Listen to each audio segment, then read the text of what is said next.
আসসালামু আলাইকুম। এই ভিডিওতে আমরা শিখব কিভাবে HTML এ লিস্ট যুক্ত করা যায়। তাহলে শুরু করা যাক। প্রথমে আমরা লিস্ট এর জন্য যে ট্যাগগুলো রয়েছে এই সম্পর্কে একটু জানব। লিস্ট প্রকাশ করার জন্য আমরা লিখব li। li শুরু, li শেষ। li মানে হলো লিস্ট। তারপরে সাধারণত লিস্ট হয় দুই ধরনের, একটা হলো অর্ডার লিস্ট আর একটা হলো আনঅর্ডার লিস্ট। অর্ডার লিস্টকে সংক্ষেপে বলা হয় ওয়েল। ওয়েল শুরু, ওয়েল শেষ। ওয়েলের মধ্যে আবার টাইপ রয়েছে, বিভিন্ন টাইপের মধ্যে 1 2 3 4 এগুলো হলো এক ধরনের। তারপর রোমান টাইপ রয়েছে 1 2 3 4। তারপর ছোট হাতের ABCD, বড় হাতের ABCD রয়েছে। আনঅর্ডার লিস্টের মধ্যে রয়েছে ইউএল। ইউ মানে হলো আনঅর্ডার আর এল মানে হলো লিস্ট। তাহলে ইউএল মানে হলো আনঅর্ডার লিস্ট। আনঅর্ডার লিস্ট আবার কয়েক রকম রয়েছে। ডিক্স হলো পূর্ণ বরাট করা থাকবে।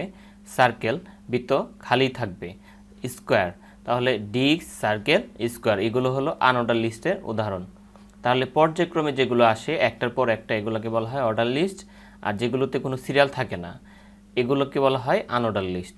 তাহলে আমরা এই HTMLটা করব। এটা সাধারণত দেখতে পাচ্ছি আমরা পর্যায়ক্রম অনুসারে আসছে, তাহলে এটাকে আমরা বলবো হলো অর্ডার লিস্ট। এটা করার জন্য আমরা আমাদের নোটপ্যাডটাকে ওপেন করে নিলাম। আমরা লিখব HTML শুরু, তারপরে আমরা HTMLটাকে শেষ করব, HTML শেষ। তারপর আমরা এটার ভিতরে লিখব হলো আমাদের বডি শুরু, নিচে হবে আমাদের বডিটাকে ক্লোজ করতে হবে, বডি শেষ। তারপর এখানে রয়েছে হলো অর্ডার লিস্ট, তাহলে ওয়েল।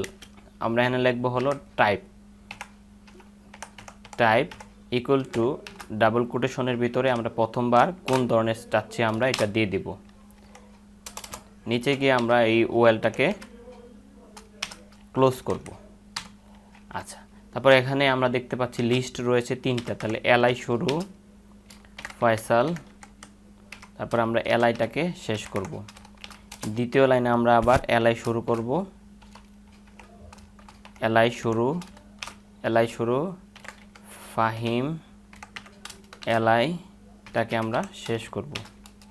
আচ্ছা, তারপর লাইনে আমরা আবার li শুরু লিখব আমরা ফারহান, আমরা এইটা liটাকে শেষ করলাম। শেষ করে আমরা এটাকে সেভ দিলাম।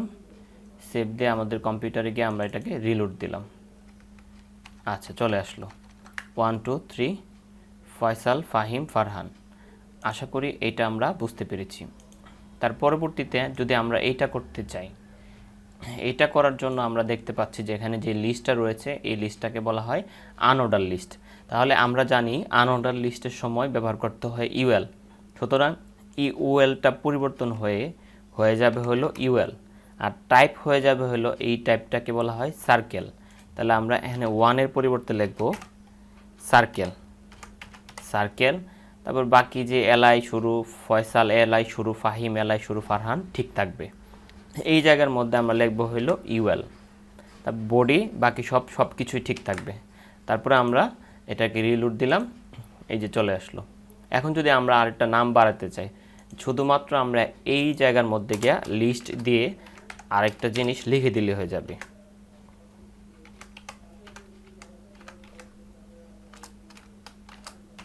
liটাকে আমরা শেষ করে দিলাম। আচ্ছা, তারপর আমরা এটাকে সেভ দিলাম, দিয়ে রিলোড দিলাম, চলে আসলো। ওকে, বুঝতে পেরেছি আশা করি। আর তারপরে এই জায়গার মধ্যে একটু সমস্যা হলো, আমরা এখানে দেখতে পাচ্ছি অর্ডার লিস্টের ভিতরে আবার অর্ডার লিস্ট। আচ্ছা, এটা আমরা কিভাবে করব? এটা করার জন্য যেহেতু আমাদের এখানে তিনটা লিস্ট রয়েছে, এই যে ফয়সাল, ফাহিম এবং ফারহান, আমরা দেখতে পাচ্ছি ফাহিমের সাথে হলো আবির এবং জেরিন। তাহলে ফাহিমের যে liটা আছে এই liটাকে আমরা ক্লোজ না করে এই এর ভিতরে আমরা আবার পুনরায় যে টাইপ আছে এই টাইপটাকে ডিক্লেয়ার করে এইটার ভিতরে আমরা আবার পুনরায় li লিখব। তাহলে আমরা এই এর ভিতরে আমরা লিখতেছি ওয়েল টাইপ ইকুয়াল টু, যেহেতু এটা অর্ডার লিস্ট তাহলে 1, তারপরে এই ওয়েলটাকে শেষ করে দেব। আচ্ছা, ইউএলটাকে আমরা শেষ করে দিলাম। ইউএল এর ভিতরে আবার দুইটা লিস্ট রয়েছে, একটা হলো আবির শুরু, li, তারপরে হলো আমাদের আবিরের এটা ক্লোজ হয়ে যাবে, এলআই শেষ, এনে হবে হলো জেরিন, তারপরে আমাদের এলআইটাকে আমরা শেষ করে দিব। আচ্ছা, হয়ে গেল। তাহলে আমরা এটাকে সেভ দিলাম, সেভ দিয়ে আমাদের ওয়েবসাইটে গিয়ে আমরা এটাকে রিলোড দিলাম। এই যে 1 2 3, তারপরে 1 2, এটা আমরা আগেরটা চেঞ্জ করি নাই, এটা আমরা চেঞ্জ করে দিচ্ছি। এটা আমাদের চেঞ্জ করতে হলে এটা করা লাগবে ওয়েল, তারপরে এই জায়গা গিয়ে আমরা এটাকে ওয়েল করে দিব। আচ্ছা, সেভ দিলাম। আচ্ছা, এখন ঠিক আছে। এই যে এই হলো আমাদের প্রশ্ন, এটা হলো আমাদের উত্তরটা। ঠিক আছে, এখন আমরা এইটার জন্য করব। এটার জন্য তো অলরেডি আমরা দেখছি যে এগুলো হলো আনঅর্ডার লিস্ট আর এটা হলো আমাদের অর্ডার লিস্ট। তাহলে এটা করব কিভাবে?